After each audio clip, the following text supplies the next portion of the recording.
Hi golfers, David Leadbetter here with my associate Santiago Murray, and we're going to talk about the grip today, specifically how this glove that we've designed really helps you to get a good grip. I would say probably, as far as a fault in the swing is concerned, universally it's probably the biggest fault in golf. If you wear a hole out in your glove, if you have any wear marks towards the palm here, which many people do, it's not the fact that it's a poor leather that you've got. Okay, the fact is that you've got it too high in the palm. There's a lot of friction there. You know, when we coach putting, we're always trying to get people, I mean, there's obviously a lot of different grips that people use now in putting, but essentially, if you're a right-handed player, okay, the left hand, we want it sort of up in the palm. And why do we want it there? The reason being is that it actually reduces all the wrist action. It takes all the wrist out of play, which is great for putting.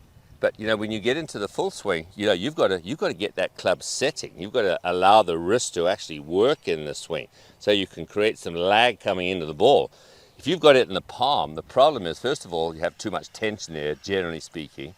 And then in order to get the club moving, people do all sorts of things because the wrists aren't in a natural position where they can actually hinge and cock the club. So this glove, we can see here, have a look at it here, that Santiago is wearing here. You can see, look at the angle here. You see, this is where the club should be positioned, through there.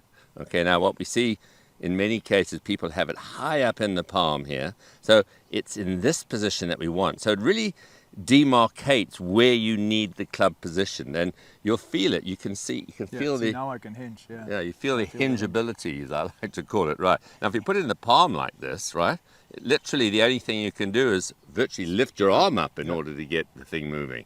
So it's a very simple thing, and especially it's, you know, it's something that I look at time and time again, and it's very simple. Because what happens is people, you see look how my arms are hanging. They're pointing inwards. Okay, they're not pointing outwards. A lot of people, they put their hand on the club with their hand and arm hanging in this position, and then wonder why their grip is not right or correct. Look how it gets it in a very high diagonal across the palm when I do that. Exactly, and that's actually for putting. That's a great way of actually sort of putting your hands on the club. But for the full swing, you know, you can see the position. If I lay the club across me like this, which is a little drill we get a lot of people to do, that plus the fact when we push the club behind us like this, you feel the club in those last 3 fingers of your lead hand, your left hand, in other words, if you're a right-handed golfer. So, and you can really feel, the weight of the club, you can feel the ability to hinge the club. So I'll tell you, I mean, if I give clinics, it's probably, I mean, in the old days, we used to get a magic marker or a Sharpie and just draw lines. I mean, I've gone through thousands of Sharpies, drawing lines on people's gloves, say, look, that club needs to lie between those lines. It does not want to be up towards your palm. Very few players do. There's the odd player like a John Ram, for instance, who has a very weak grip. In fact, Ben Hogan advocated a very weak grip, which sort of, I think, messed up a lot of people. But, you know, for most golfers, getting the club more down towards the fingers, not totally in the fingers, it's across. You can see it's just above my little finger here. You can see Santiago there. It's just above. There we go. Just at the top of the little finger, it wraps around. Okay, now we wrap it around.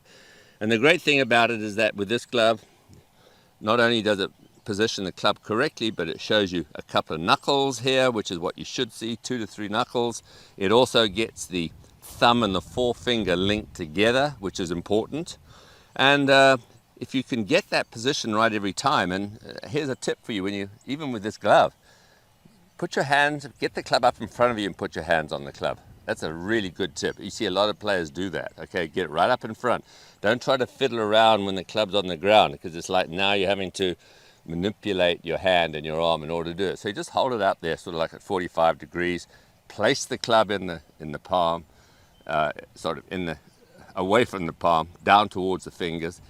Place it in the hand in such a way that now when you put your hands on there, all of a sudden you put my palm right through the line. That's it. You put your palm right through that little line that's going down through the thumb there. So it's a great way of checking your grip. A lot of people don't realize. People have played, honestly, they've played for years with a poor grip. They didn't realize, oh, is that how I should grip the club? And amazingly enough, it'll feel really good really quickly. because it gives you the ability to get the club swinging. It takes all the tensions out of the arms as well, because what happens is when you have it in the palm, it's amazing how tight the arms and the shoulders and the neck muscles get, and that affects your rhythm. So this glove is great. I mean, it's Cabretta leather. It feels really, really good. You know, it's as good as any top class glove, and it's legal for play. Okay, it's passed by the USGA. Hey, you can play with that as long as it hasn't got any ridges on it, which it hasn't. It just demarcates exactly where the club should be positioned. So there's the glove. So you know, as I always say, good golf begins with a good grip. So grip it correctly, much more likely to play good golf.